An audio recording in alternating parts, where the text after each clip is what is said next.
have no idea exactly where that's taken place, but all that. And I think that they're having their own problems with COVID too, aren't they? oh yes, Yeah. yeah. The problem is actually kind of accelerating around the world. So, Yeah.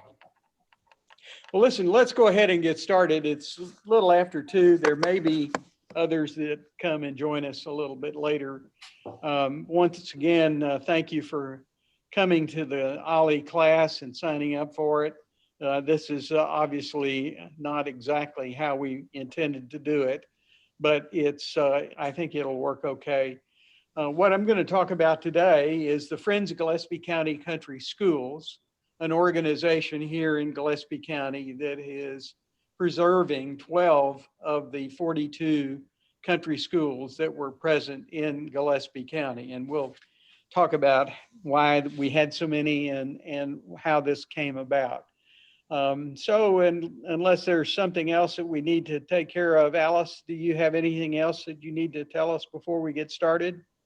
No, did you want them to save all their questions for at the end or put them in chat? It doesn't matter. Go ahead and ask them. I mean, you can, if you have a question, you can stop me and we'll talk about it, or I can go through and then we can take care of them at the end. It doesn't matter. Whatever, we have a relatively small group, and so it'll be easy to do that. So whatever's convenient for everybody will be fine with me. And if there are any technical problems that come up or that you have, please let me know so we can try to address them. But I think it's going to work. So let's get started and we'll talk about the Friends of Gillespie County Country Schools. And to do that, we have to think about the people that came here that built the schools and to understand the people that showed up in this part of Texas and why did they come. So the things that we'll talk about is a little bit of the history of Fredericksburg. We'll try to talk a little bit about what was going on in Europe in the early 1800s, talk about the group of people that came here and the situation in Texas, the Republic of Texas at the time this all got started, and the organization that was responsible for bringing these people to the Republic of Texas and then to the state of Texas. The Rhine is the name of the organization that was organized in Prussia. These people, you know, at the time this was all going on, Germany as a country had not yet been created. This was the Republic of Texas. And I mean, the Prussian, it was Prussia was the country, not Germany. The contract that the Adelsverein organization created and sold to the people that were coming here included transportation from Europe, either from the port of Hamburg or from Antwerp. Those were the 2 embarkation ports. They were to provide food for the trip over, plus 1 year's worth of food upon arrival. Shelter, they were to get some kind of shelter, and they were to have free education for the children. There were to be construction of churches, a hospital, and most importantly, and the reason most of the people signed up, land. The contract actually called for a family to receive a section of land, 640 acres. A single person got half of that. The fine print of the contract actually said that the free part was half of the 640 acres for the family, and you had to purchase the other half, and similarly half for the single person. The other thing was that you had to fence off and cultivate and live on 10 acres for 3 years before you got the deed to the property.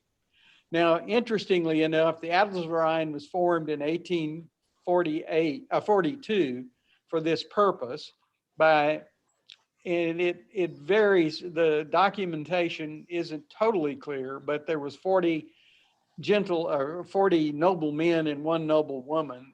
And this was originally, it was an organization that wasn't very tightly controlled, And a year after they first organized, they became a stock company, and everybody purchased an equal number of shares in the stock company. And that was the company that did this. And in June the 16th of 1844, they announced in the newspapers all across Prussia that they would be doing this. And there was a fairly large group of people that responded to these newspaper advertisements. The other kind of interesting part of this story is that at the time they announced that they were bringing people over here, they actually didn't own any land in the Republic of Texas.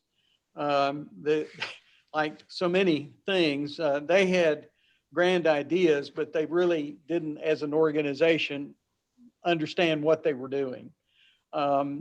They thought that they could easily get a land grant, and eventually two guys showed up that were land speculators that sold them a land grant. Well, there was one guy that showed up and tried to sell them a land grant, and they were a little cautious, and they sent a couple of scouts over to check it out.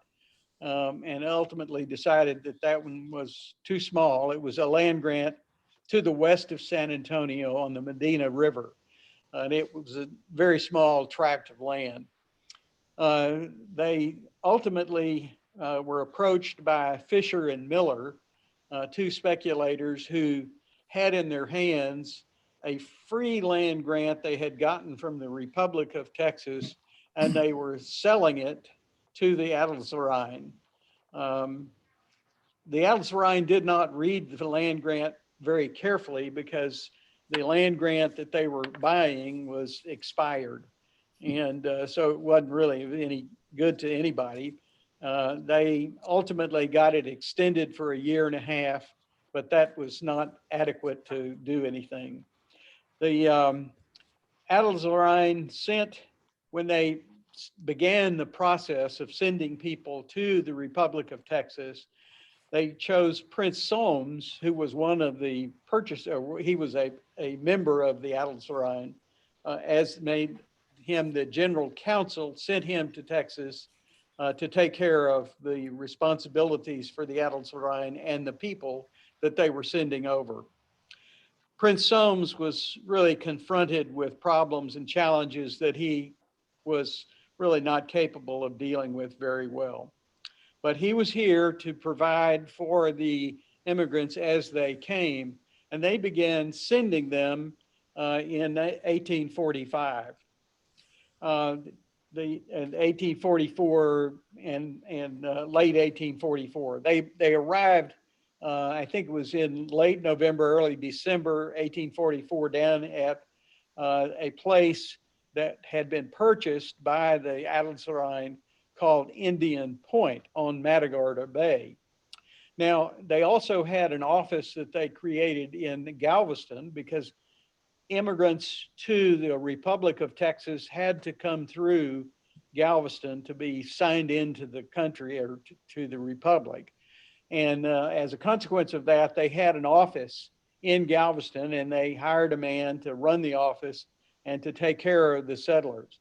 The other part of this whole story is that they were not exactly interested in the German peoples that they were sending over here mixing with the English.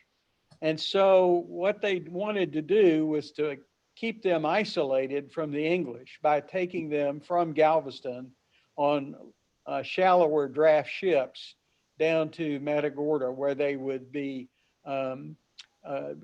start their journey to the frontier. So they wanted to keep them separated by sending them down to Matagorda. It would have been simpler if they'd have just left Galveston, gone through Houston, up through Industry, and up into the hill country. The first German settlers, by the way, to Texas, to the Republic of Texas, actually came before it was the Republic of Texas, came in 1831 and settled in the area around what is now Industry. So there were German-speaking people here, And interestingly enough, there had been travelers through here who wrote these glowing stories about the Republic of Texas and how wonderful the land was and how lush the grasses were, and it was a great place to live. And there was all this free land that you could get. And the Mexican government, which was doing this in the 1830s, they were, interested in populating this area. And so there was a lot of interest in Europe about this. The problem in Europe was that there was overpopulation, there wasn't enough work, they were an educated group of people. Most of the people that came were people who had been to college, had college educations. There were very few people who came that were tradespeople. So these were a group of educated people who were used to having libraries and books and music and churches and so forth. And they were packing up, leaving their families and coming to this wilderness because of the unrest that was going on in Europe. Keep in mind that, the Napoleonic Wars had taken place in the early part of the 1800s, and the troops had marched through that part. They came from kind of north central Prussia, is where the general group of people came from, that particular area. So the Atlas of Rhine had a poor understanding of the Republic of Texas when they began to send the people here. They didn't really appreciate the difficulties that the people would have. None of the people that were members of the Atlas of Rhine had ever been to Texas. The only knowledge they had of the area was what they could read. And many of the pamphlets and books that had been distributed across Europe at the time were fabrications, that's probably a kind word for what really was going on in the Republic of Texas. So they didn't really have an understanding of what was going on. They didn't understand the logistical problems because the areas that they were thinking about sending these people were at least 350 miles or so from the coastline and were a long ways from any populated area. So Prince Soames comes over and he is in charge. Prince Soames has not a very good background he has no background in business. When he arrived, he came first to Galveston and then on down to the coastline to Matagorda Bay, where they had purchased this land. And then he took by horseback, he rode up to the area around New Braunfels. At the time, this was a wilderness area, and he knew that he had about 5,000 to 7,000 people coming and no place to put them. And he purchased the land that would become New Braunfels. He purchased, I think, 10,000 acres to begin with.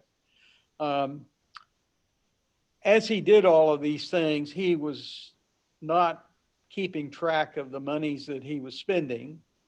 And as the people began to arrive and fill up New Braunfels, he decided this was way beyond his capacity. He wrote back home and said, "I quit. I'm coming home." And the Atlas of Rhine searched for someone to send in his place. And the person they chose and the person who applied for the job was Baron von Moisebach. Baron von Moisebach is an interesting man. He was very intelligent. At the time that he took the job, he was 36 years old, and he was an appellate court judge in Berlin and in Potsdam. His education had been in forestry, chemistry, geology, math, economics, and then finally law. And at the time that he graduated and passed the bar, he was passed with the highest score that anyone had had. So he was a very well-educated man. He had lots of legal experiences before he came over here taking this job. He'd been a lawyer for a number of years and had had a lot of interesting, responsible positions. His father was what would be the equivalent of a Supreme Court judge. They owned very large property. They had a very large home in Berlin. His father had a very large library of about 35,000 volumes. This library contained all kinds of books. In their home, they not uncommonly had the Brothers Grimm as visitors to the home. And I'm sorry, I can't recall the name of the geologist. There was a Renaissance, at the time, the modern geology was just getting started. And the fellow from England, who was the geologist that began the thinking that the earth was older than about 5,000 years and that these ancient rocks had to come from how the earth and the continents had moved, and the idea of continental drift was being proposed. And there were a lot of new thoughts in geology. And this man came to their home from time to time when he was on teaching assignments. Actually, Moisebach took some of these courses, so he understood modern geology and was able to apply some of this knowledge when he got here. But he was a very educated person, a very principled person. And so he was hired on to come and take the place of Prince Soames. Moisebach plan was to travel to the United States, go and visit. He had lined up visits with people in government in Washington, D.C., because there was this knowledge that at some point in time, the Republic of Texas would become the state of Texas. So he planned to meet the president and others in government beforehand, before coming down here. But when he was in Philadelphia, he got a message saying Prince Soames was quitting and leaving, and you need to hurry on down. So he came to New Orleans, and then from New Orleans came to Galveston, and then down to Indian Point, and then rode from Indian Point up to New Braunfels. He arrived in New Braunfels and asked the general manager there, where's Prince Soames? Prince Soames had left. He was told that he was probably down by Galveston by now.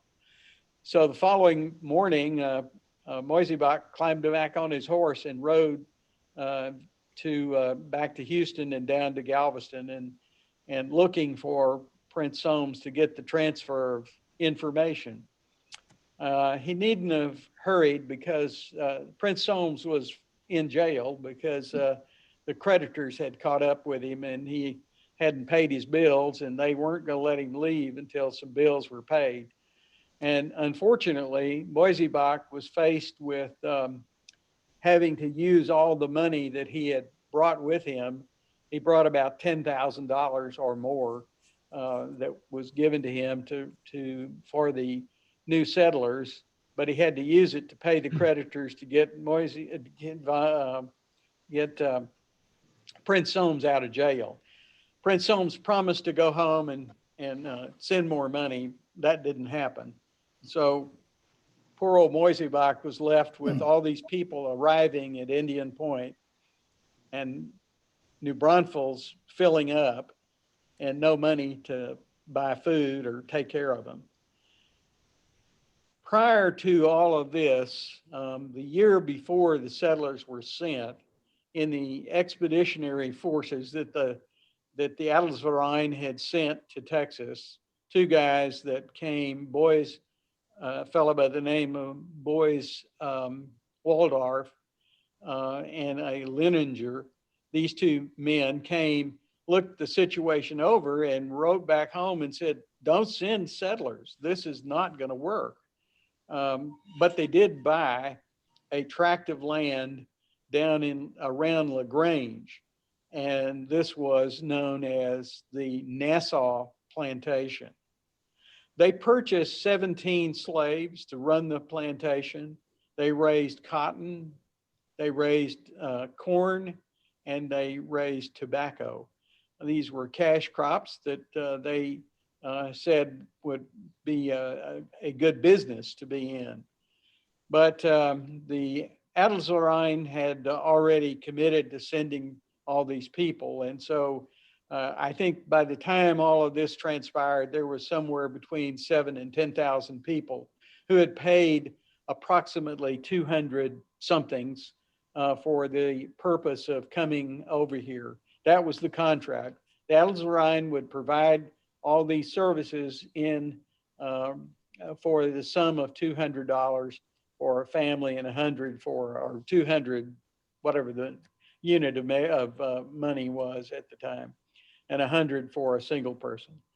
So there was the boat had already gotten moving, and so it was going to not be a good experience.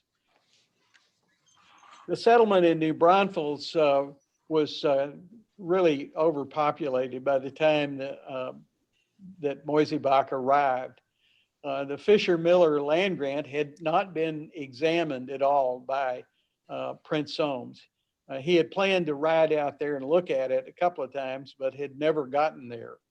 And the situation was that no one knew exactly what was in this Fisher-Miller land grant.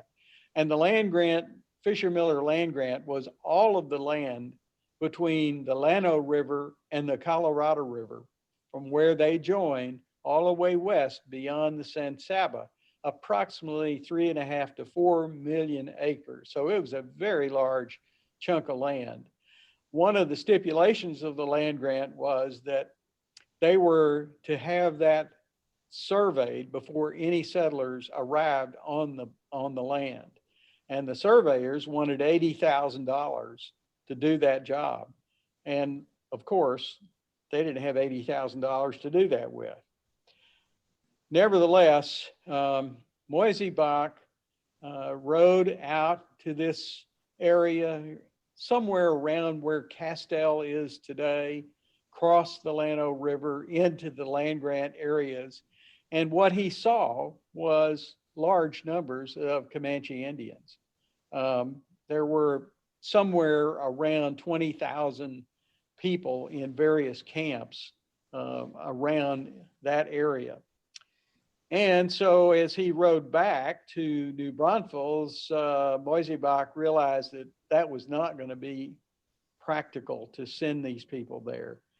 And New Braunfels was going to be full of people, and there were more people coming, and he needed to come up with a new plan.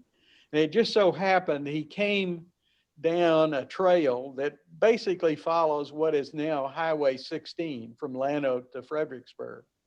And as he came over the hills and looked out into the Pedernales River Valley, he thought, well, maybe this is another place that I can buy as a way station on the way to the land grant if I can ever work that out.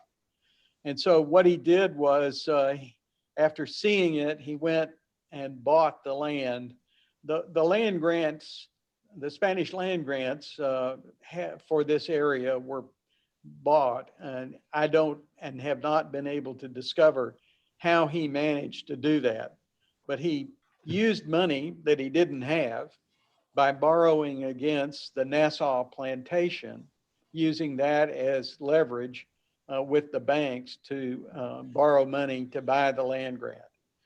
So he bought 10,000 acres and went down to New Braunfels. And he gets down to New Braunfels in December. This is in December of 1845. And on December the 30th of 1845, a very inebriated, maybe it was the 31st, inebriated group of Germans who were very mad because of the situation came to the house where Moisey-Bach was staying with a rope, intent on lynching him. And they expressed their sentiments about the sad situation they were in, but he managed to talk them out of doing that. And they went home, and he in January, sent the survey crew up here to survey Fredericksburg. And the idea was that this would be a town that they would create, like the town of New Braunfels, as a way to take the pressure off of New Braunfels and to bring the people up to this area so that they could eventually be transferred into the land grant area if he could ever work out the details of that. Fisher and Miller were speculators. They had no intention of doing much. They got the money. They got somewhat over $60,000 from the Rhine, and they came back and made some attempt to help, but they were really of no help. They went to the legislature and asked for an extension of the land grant. The legislature first told them no. Fisher told the Rhine that he was a good friend of Sam Houston, and he went to Sam Houston, and Sam Houston laughed and told him, you'll have to talk to the legislature. And the legislature eventually extended the land grant contract until August of 1847. But all of these conditions had to be met before anybody could get there, and there wasn't any real way that was going to happen. So Moisebach was faced with how to deal with all of these people who were showing up and who had no place to go, had no food, had no shelter. And so he borrowed more money against the project down in LaGrange and began to organize the people and to eventually send them here. So after the land in Fredericksburg was surveyed and the surveyors came back to New Braunfels, Moisebach organized 120 people to come to Fredericksburg and to settle Fredericksburg, which they did. They arrived here on May the 8th, 1846, and we'll celebrate our 175th anniversary next year. The situation here in Fredericksburg, they built homes. They created a community out of nothing, because this was absolutely nothing. The first building constructed was the Vereinskirche, and it was built in the middle of Main Street, kind of where the current Vereinskirche is located, but it was in the middle of Main Street at that location. And that was the church. It was the business office for the Adelsverein. It was the storehouse for the community, and it could be, if Indians attacked, they could go in it and defend themselves. So it was, that was the situation. The people got a lot 100 by 200 feet instead of the 640 acres or half of that if they were single. So they were, at least they had something, but it was not what they had been promised. And of course, they were not happy with this whole project, and were not happy with Moisebach. Moisebach was back and forth to Houston and New Orleans to the banks all the time, trying to figure out how to get more money in order to take care of these people. And they were not pleased with Moisebach or the Adelsverein, and so it was a constant battle. Moisebach, being a smart lawyer like he was and a pretty seasoned individual, quickly figured out that something had to be done with the Comanche Indians.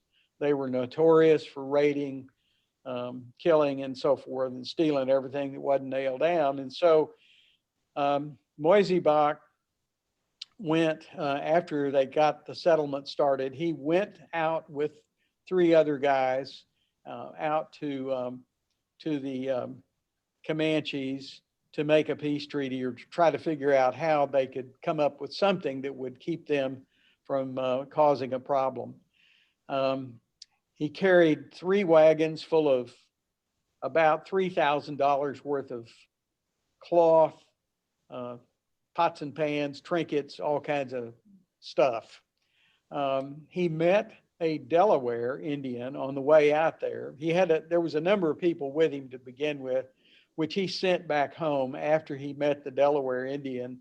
The Delaware man that they met spoke English. And became their translator.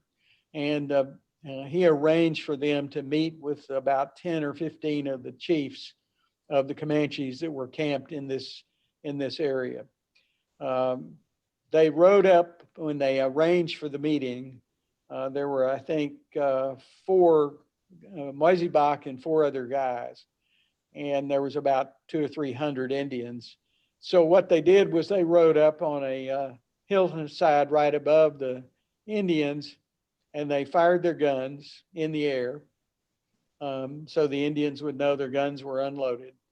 And they came in, and they figured, he told the other guys, folks, we don't have enough shots for all of this crowd, so let's make sure they understand that we're here on peaceful terms. And there is a painting, if you go to the Adels Rhine, and another one at the Pioneer Museum, that you can see that is of this meeting between Moisey Bach and the Indians. This painting was authorized by Moisey Bach's relatives and was painted maybe 50, no, it's been more than that, probably 100 years ago. At any rate, Moisey Bach, being the good lawyer, drew up this wonderful peace treaty that has never been broken. And the Indians came on May the 8th, 1847 to the Rhineskirche and signed the peace treaty. So the peace treaty basically said, for the gifts that we have provided, you will not attack the people in the town. And the people in the town will be happy to trade with you and provide food for you. And that has always been the case. And there is no evidence that there was ever any breaking of this treaty.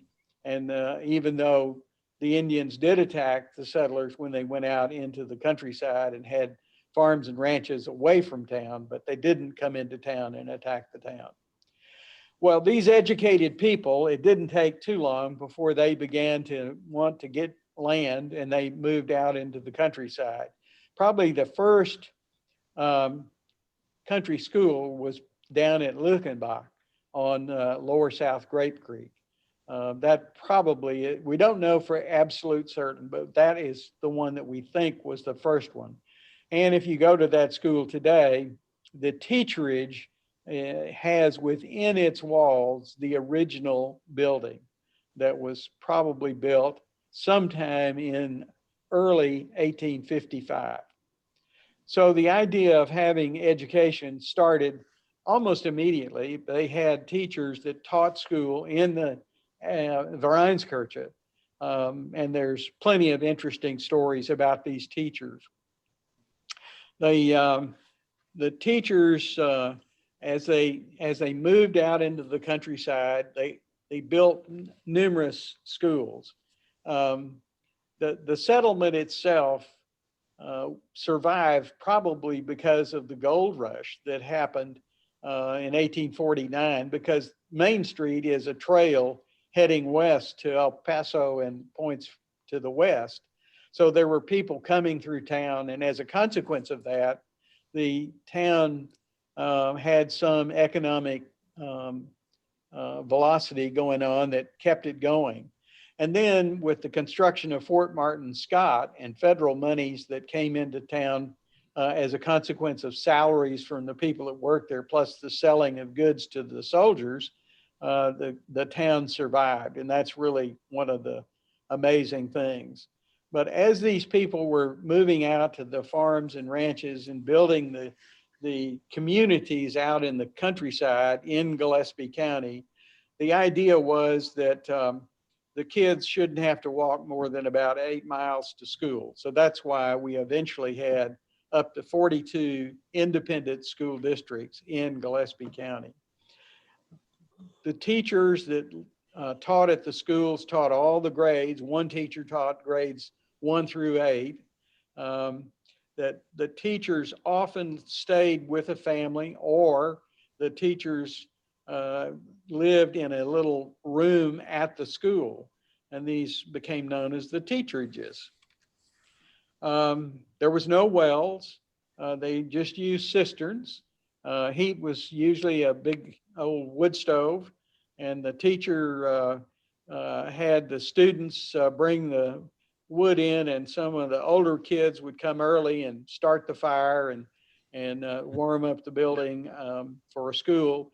And then the younger kids had their jobs, sweeping the floors and dusting the erasers. The teacher taught all the grades, and most of the kids got a very good education.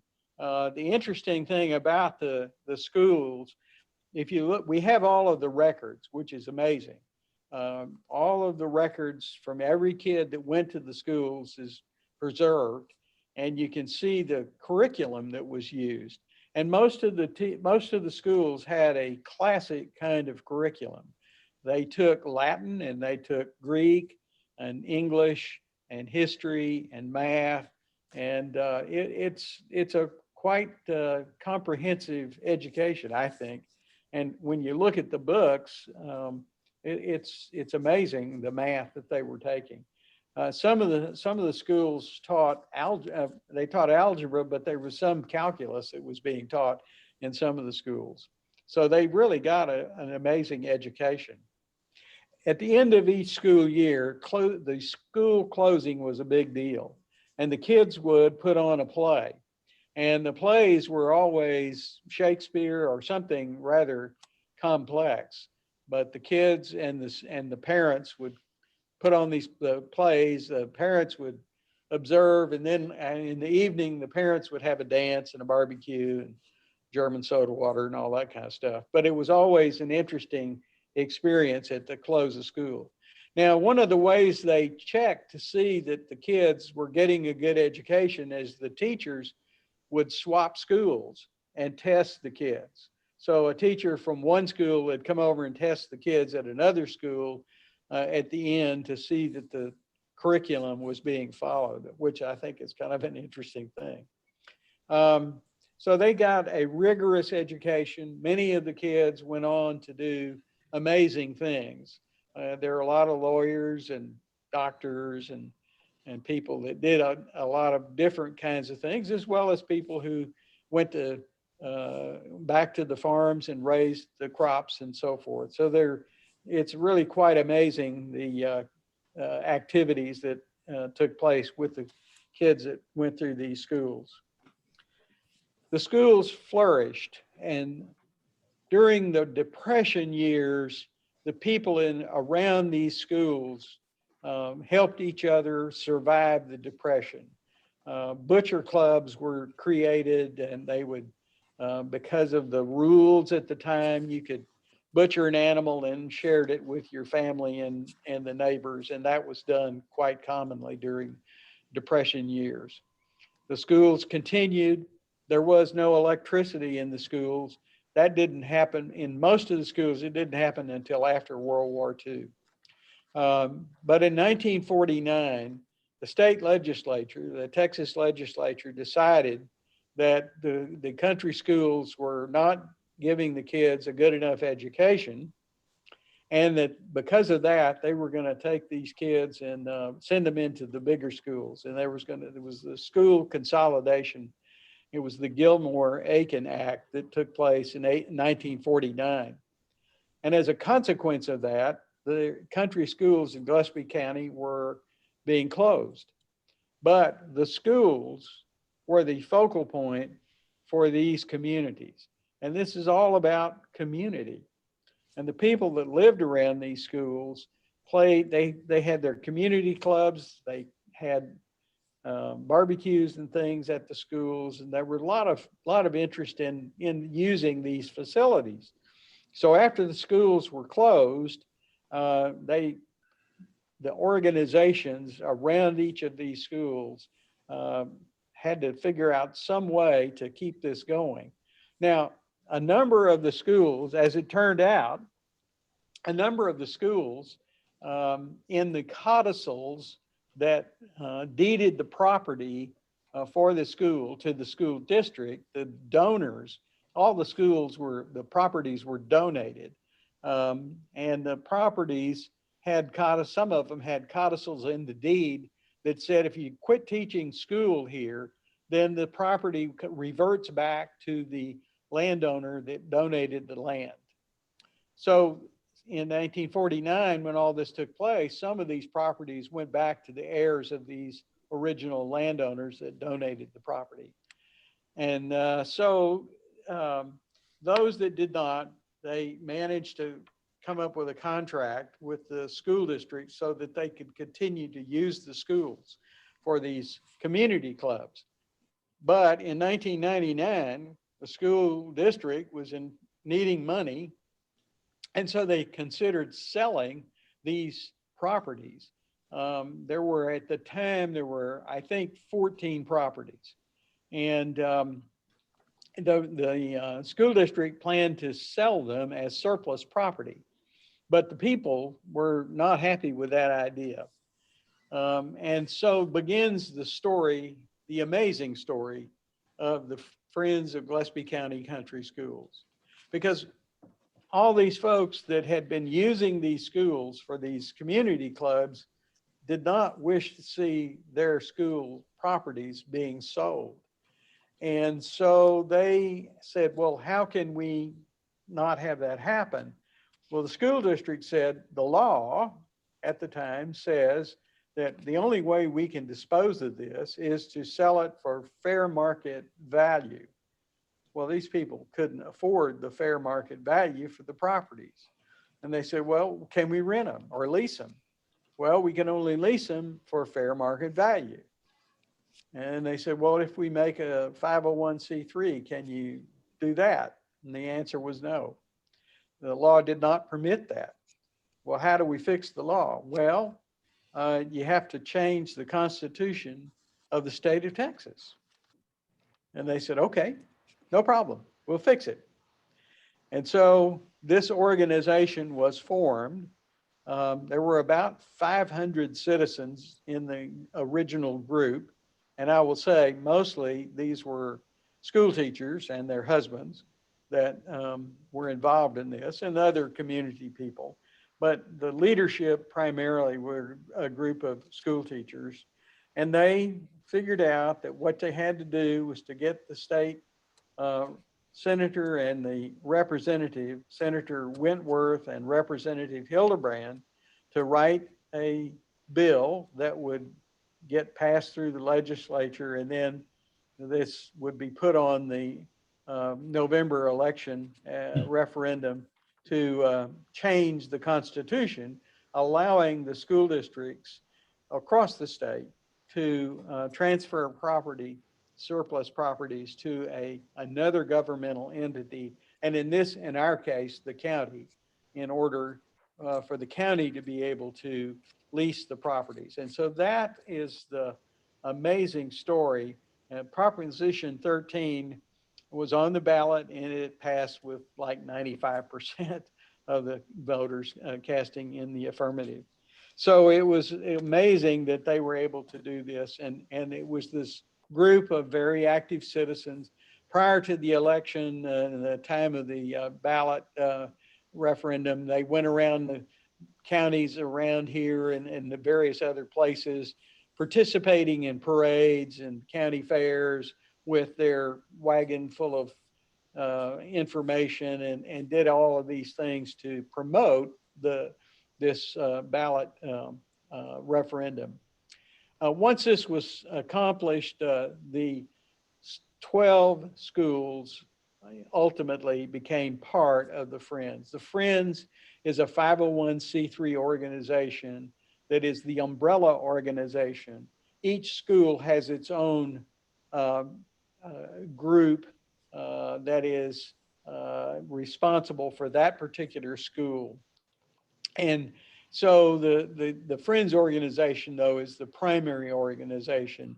And the obligation is the preservation and restoration of these unique 100-year-old plus schools. They determine that each group at the school determines what they want to do and how to do it. the Friends works to organize the monies, and we have worked on grants from various places, and all the monies come from donations, foundational grants that we've gotten, funds from the hotel occupancy tax from both the city and the county. And through this, the monies have been accumulated to do the restoration and preservation.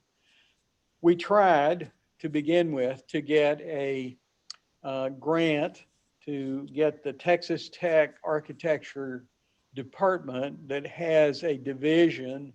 The architecture school has a division that has to do with preservation and restoration of old buildings. But I couldn't talk the county or the city into giving us enough money to pay for that. So we kind of did it ourselves.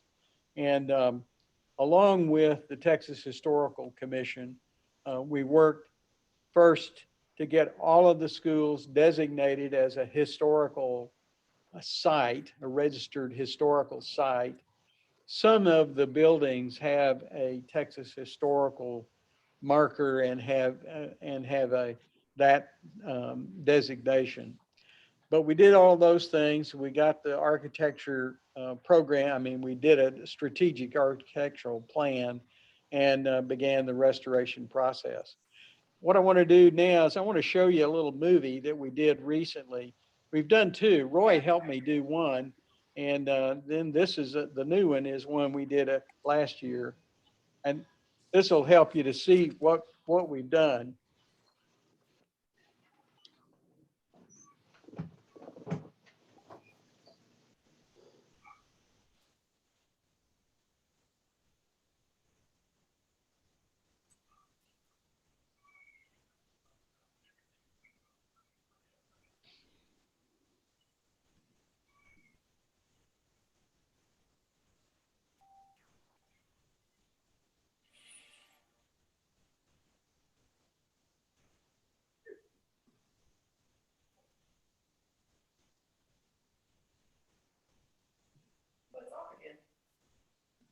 No.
So let me take you on a tour of some of the schools. The Cave Creek School, the school building that we'll see, this school was built in 1896. However, the Cave Creek School was started about 1870 at a location that was about 5 miles to the south of this location and to the west. But now we have the 1896 facility. And this is the building and how it has been restored. That's the classroom. And at one time in the early 30s, I don't know how it was done, but the teacher had 83 students in this one classroom.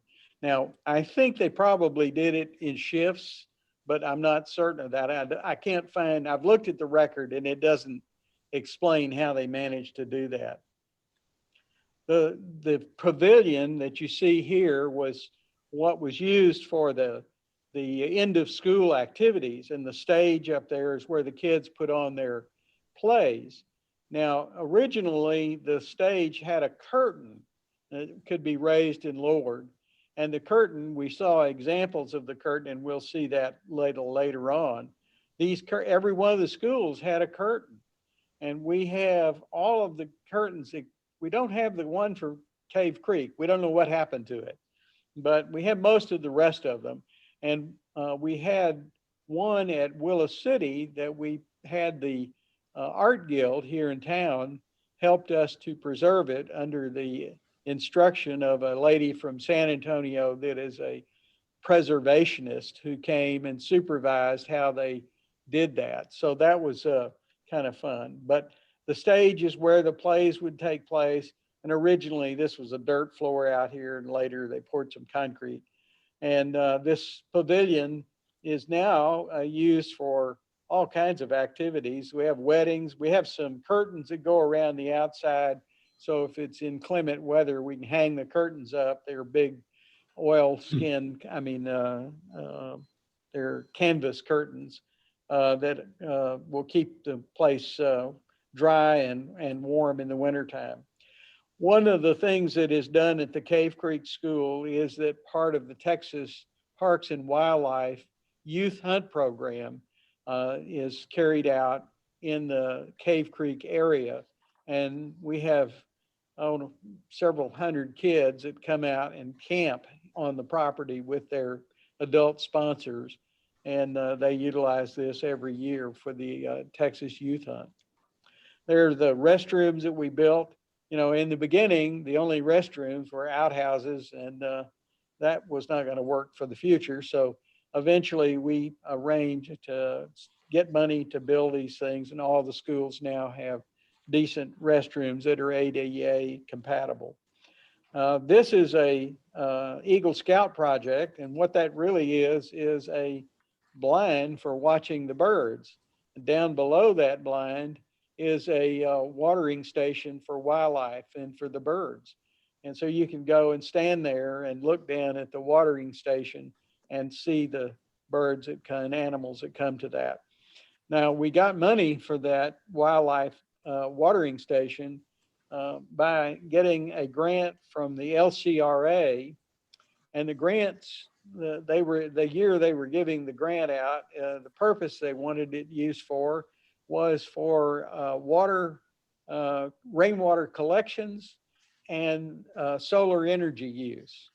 And so we got the money to put new roof on the building, to get the restoration of the water collection system, to put water back in the cistern, and to use a solar pump to pump the water to the wildlife watering station. So that was how we managed to get the money for a new roof that we needed.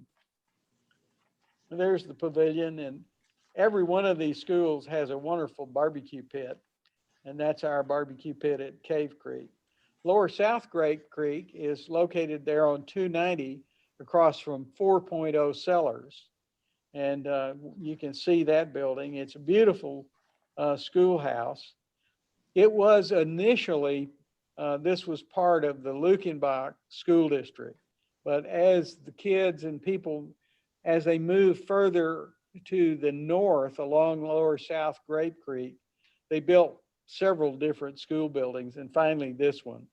And it's probably 2-3 miles to the north of the Lukenbox School. And there was a lot more people that were living along the Pedernales River and in this area. And that's why that school got built. Moisebach Creek School is located on off of 87 South. And the Moisebach Creek School has an interesting story.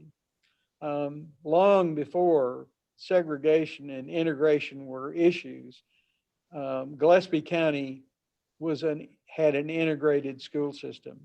And Moisebach Creek School had a number of African-American students that went there. There was several families that lived out there. There were not many slaves in Gillespie County to begin with. And a little known story is that during the Civil War, well, Gillespie County during the Civil War was a difficult place for these German immigrants to live because they refused to sign up with the Confederacy. They would not come into town and swear allegiance to the Confederacy. And Gillespie County was one of only, I think, 7 counties in Texas that voted against secession. And so the Confederate government in Austin was not pleased to have a county sitting as close as Gillespie to the state capital. And so they sent troops out here to harass the people to get them to sign up, which they would not do. Finally, the governor said, I will let you leave the state. We'll give you 30 days to pack up and leave or sign up with the Confederacy. Well, they tried to leave, but the Confederates caught them and massacred them down on their way. They were heading west. They were going to Mexico. Some of them got away from the massacre on the Nueces River. They managed to get to the Rio Grande, tried to get across the Rio Grande, caught again, and some of them were killed. And a few got away. They went down to Veracruz, went to New Orleans, signed up with the Union forces, were sent to the Union forces base in Brownsville and fought in the very last battle of the Civil War, which took place after the war was over. And of course, the Union lost. And these poor guys were thrown in jail. The ones that weren't killed were thrown in jail and finally released. But anyway, Moisebach Creek was one of the schools that had African-American students. There's the school, and it is currently being repainted and is well cared for. Pecan Creek is located on the west part of the county, and this was before we got started working on it. And this is after it got a new roof. And there is L&L drilling the well. The 2 main drilling companies in the community, L&L and Verdell, each took half of the schools and drilled wells. So they were beneficiaries of, the schools were beneficiaries of their wonderful work. There's the well. There's the restroom they built. And here's the iron going in the new barbecue pit. There are the guys building the barbecue pit. And there's the new barbecue pit, which normally they would have a big barbecue at the beginning of the hunting season. Not sure what they're going to do, but there it shows you cost about $40,000 to do all of the improvements. And between the funds that they donated from the people that live out there and the funds that we got through the various grants, we paid for all of that. Crabapple School is located out Highway 965, and it is a beautiful school. And the interesting story on the Crabapple School is there were 2 guys trying to donate the land. And so to decide who got to make the donation, they had a foot race, and Mr. Schmidt won. Unfortunately, Mr. Schmidt died shortly before the school was open, but at any rate, it was, that's the fun story about that school. And there's the school building itself with you can see to the right is the pavilion, the first pavilion that they built. We have at each one of the schools, we have pamphlets that describe the country school. We have a pamphlet that describes the Friends organization, and we have a little place for people to sign their names and give us their information on visiting. It is the information that we gather from these these sign-up sheets that we use when we're applying for the grants, because it gives us some idea of the people who have come to the schools. We have about 10 to 15,000 people that sign the thing every year. So we have 10 or 15,000 visitors by the schools every year. And here's one of the fun things that goes on out there. Once a month, they have a meeting, or did, and would play dominoes or whatever. This is the teacherage, which actually, you can see that this is a building that has had some add-ons. And that was the original school. And then it became the teacherage when the bigger building was constructed.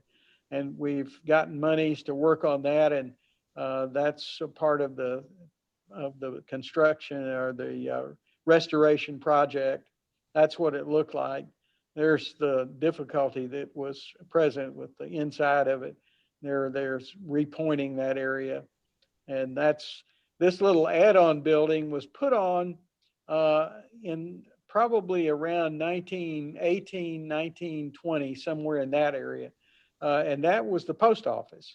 And that was the post office for a number of years. The postmaster would ride from Crabapple over to Willis City to get the mail and bring it back and distribute it to the people that lived in the Crabapple area.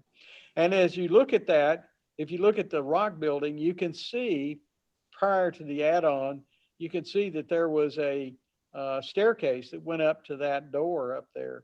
So there was a way to get up into the top of that building where they stored things for the school. And here's just some of the construction. And this is after it was complete. It really is beautiful. And that's how they fixed it up. And of course, we have to have a barbecue pit there. The Rheingold School is located in the Rheingold Valley, and that's just north of the Cave Creek School. And the Rheingold you go over the hill into the Rheingold Valley, and that's the school building. That's the interior of the school building. And they have a large community club that meets there. And this was the original building. Actually, we'll show you in a minute, but you can see this building had the really old tin on it.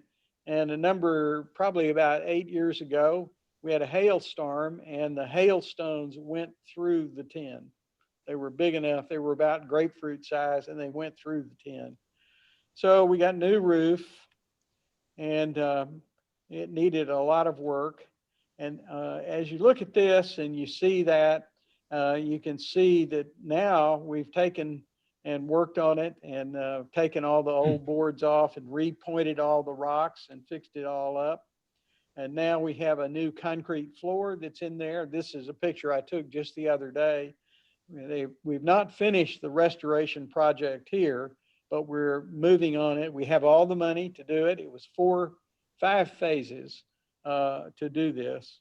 And we raised all the money, which turned out to be about $90,000, I think, to do this. But it will be completed. And that's the new floor that's in it. When this is complete, this building will be able to use it for weddings. They have a lot of weddings and other kinds of events out there. So it'll get a lot of use. This is the pavilion there at the Rheingold School. Now for Lukenbach, there's the Lukenbox School, and Carl knows all about this because his great-great-grandfather, I think, is that right, Carl? Well, say again? It was my great-grandfather. Great-grandfather, yeah, was responsible for the construction of the original school building. But if you look at this one, let's back up. Look at the stones and the size of the stones that are used in this building. How in the world did they get them up there? Well, good old German engineering. They got them up there with block and tackle and horses and so forth to pull the rope. The school, if you look at it from this side, you can see the old school building, the original building, and then the new building that was added sometime in the 30s with using some very large commercial bricks. Now, this is the original part of the original school. This end of it was part of the teacherage when it became a teacherage. And you can see the cracks, that wall on the right of your picture, that wall is the south wall, and that wall is out of plumb by about 4 inches. This end of it and the fireplace, this was the original building. The original this is the second original building, I guess. The first building was really nothing but logs. And at some point in time after the original construction, they redid it using stones. Unfortunately, part of the problem was that they don't have any trusses on the roof. And so the pressure of the roof over years, there's, I think, 4 layers of shingles and 1 layer of tin. And all of that has caused the walls to tip out. And we're trying to raise money to work on that. Unfortunately, it is so far gone that it's going to be an enormous amount of money to fix it. The Napkin School is the school that is not quite the furthest to the east, but almost. It's the furthest to the northeast. This building dates to the 1860s, 1867 or 68, somewhere along in there. And it served the community, the people that lived out in this area. It's a little one-room school that has been lovingly restored. This is the pavilion. The sides open up and people have various activities there.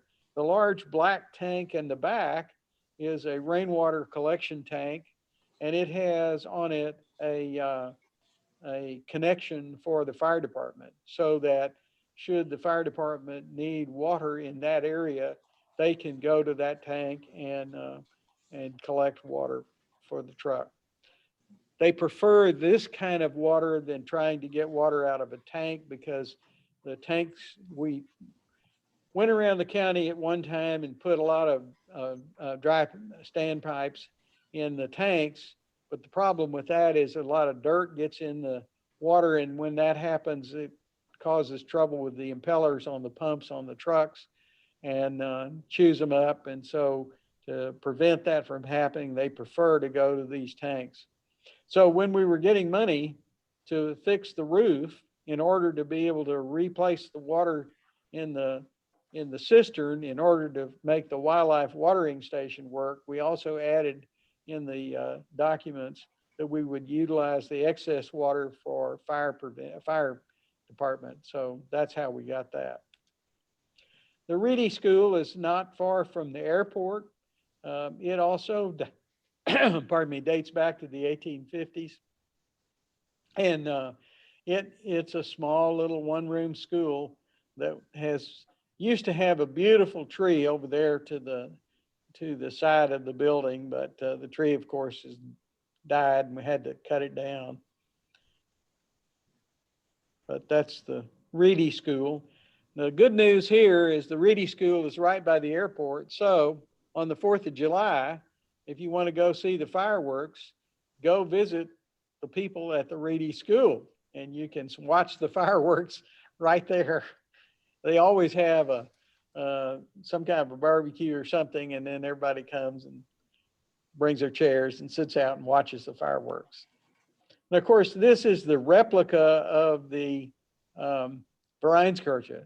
Now, the interesting story here is the Vereinskirche, the replica, was built with money from the Works Progress Administration. And that's kind of the way in which the Gillespie County Historical Society got started. because they needed a vehicle by which the monies could be funneled to rebuild this thing. And because the original building was in the middle of Main Street, it was taken down after the 50-year celebration of the community. And this one was built in 1935. So, and it belongs to the Gillespie County Historical Society. And of course, there is the bronzes of Moisey Bach making peace with the Indians. And although you can't easily see it, that's Moisey Bach's bust. During the Depression years, you know, there was this push to have people do things, and the government was going to, each county was going to have a bust in Texas. Well, that's 254, but they only had money for, I think, 4 or 5, and we got one of them. So that's my story. And if you want to know more about the Friends of Gillespie County Country Schools, you can go to our website, and we have a lot of interesting things on there. You can see a story about each one of the schools and pictures of the schools, and a little story about the organization itself. But the Friends of Gillespie County Country Schools is really a story about community. It's about a group of people who preserve these buildings and who keep these buildings going by having these community clubs at each of the schools. And it's a wonderful, they have a lot of fun, and you know, it's a great example of community. So with that, I'd be glad to answer your questions, and hope you've had a chance to learn a little bit about Gillespie County's country schools.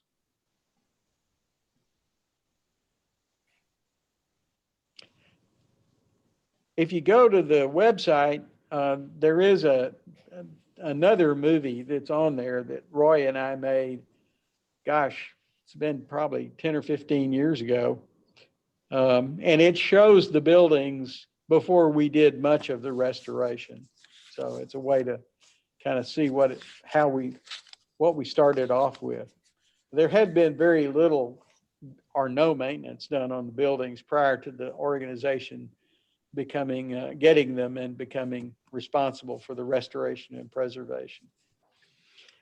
To begin with, we were raising money by selling cupcakes and pies, and of course that wasn't a way to, there wasn't enough money. And we have a barbecue every April, and the barbecue is a way to raise some money, but it's more a way to raise community awareness. And that's really what this is all about, is getting the whole community to understand that what we're doing is preserving these for everyone. They actually, if you think about it, these 12 schools, 65 acres, that forms the basis for a park system for Gillespie County in the future. So they won't have to buy any land to do that. So these properties lend themselves to things like, I'm trying to get at the Cave Creek School. I've been talking for years, trying to get people interested in doing an exercise route out there, like we have by the hospital at the Wellness Center, where you can do your exercise by running around a track or a path that we put through there. There's a lot of the other schools have the ability to do that. There are lots of activities that take place at the school. The 4-H clubs meet at the country schools. Some of them do. The Cave Creek School has had a very active 4-H club out there, and one of the others also has 4-H. A lot of reunions take place and weddings. We have country weddings at the country school. So there's a lot of utilization of the properties. Of course, in this current environment, that's not occurring, but under normal circumstances, that's what happens. If you all are able to do your barbecue this April, will it be on the website? It will, and you'll see it in the papers. We do it at the Legion Hall on 87. They're just south of town, you know, on the where the American Legion Hall is. That's where the barbecue takes place, and it's always fun. We always have we have things that are in the silent auction that we have there, and we also sell raffle tickets and raise money that way. But it's always a good barbecue. There's people that do the barbecue, and it's always excellent. So that's our main community fundraising event. The main monies to do things though comes from grants because of just the number of dollars needed. Right. Okay, thank you. Yes, Very you're good. welcome. I enjoyed the presentation. Well, good. I hope that we have these there is a map that you can get. You can download it off of the website, or you can pick it up at the visitor center in town. And there are I think there's 4 or 5 driving trails, and you can drive around and see the country schools. And at each one of the schools, there's usually a little brochure about the school that you can pick up. Almost all of them are open. There's nothing you can go inside all of them, I think, maybe 1 or 2. The one that, there's one at Williams Creek, which I don't have photographs of on this slide's deck, but Williams Creek was the school that Lyndon Johnson attended. It is the furthest to the east, but it's south and east. So it's, you go out of Stonewall to taking 1631, is that right, James? Is it 1631? Going toward Blanco? Or Carl, do you remember? I don't remember the road number. It's an Albert community. Yeah, it's called the Williams Creek School, but it's also known as the Albert School. So it's down that direction, and that one was the one that Johnson attended. He also went to the one there at the park, the Junction School. He actually didn't attend it. He went there. He would go because he was too little to go. He was too young to go, but he'd go over there anyway. Harass them. 1623 south. Yeah, to get to 1623. Yeah, 1623. But anyway, you can go and see these schools, drive around and look at them and see them. They're really kind of fun to go and look at. And you think about the kids going there. We have a collection of oral histories, and I'm trying to get a device at each one of the schools that will play some of the stories so that when you go there, you can either punch a button or it'll automatically come on and tell you the story. But we have interviews with students, people who went there, and they're great stories. The Albert School, the kids that went to the Albert School that I interviewed told about their fun experiences fishing in Williams Creek. At lunchtime, they would always go, or more than once, would go down and go fishing. And of course, they wouldn't quite hear the bell ring when it was time to come back in. And so the teacher'd have to come get them. But there were a bunch of suckers that they would catch, and they had fun trying to catch the suckers. So that was what they talked about. But each one of these schools, there's stories. There's a lot of stories of the 30s during the Depression years, when it was really difficult for people, and how they, went to school and managed to somehow get an education despite all the difficulties. But there were no electric lights. They didn't have electricity at the schools until later. So anyway, Jim, do you have any questions? No, I don't. It was an excellent presentation, Jim, and enjoyed a lot and learned a lot about the schools here.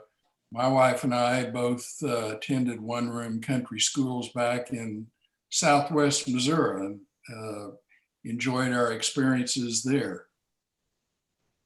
Well, the organization is a member of the American Association for Country Schools. And we had our national convention here several years back, I think 4 years, maybe 5 years ago now. Anyway, one of the people that attended this was a lady from the Smithsonian. And so we took everybody on a bus tour around to see all these things. But she thought that we'd done such a good job that she had us send her all kinds of photographs and documentation. And there's now in the Smithsonian, there is a display about these country schools, along with a display from somebody that has done some of this restoration, preservation work in Missouri. And Really?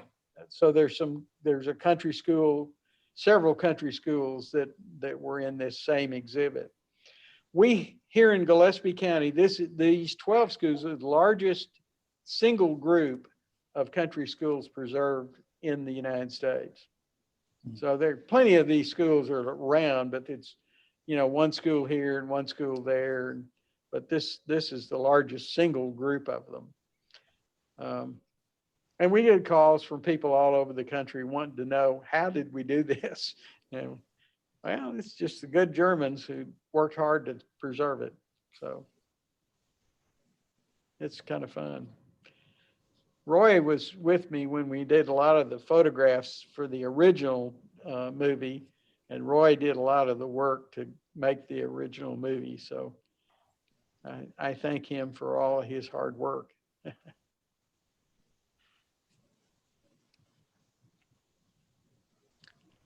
All right.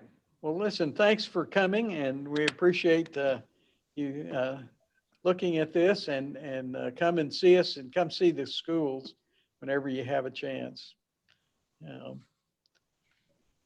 I think, I'm not sure exactly how we turn this off, but anyway, I'll say goodbye to everybody. Thank you, Roy, for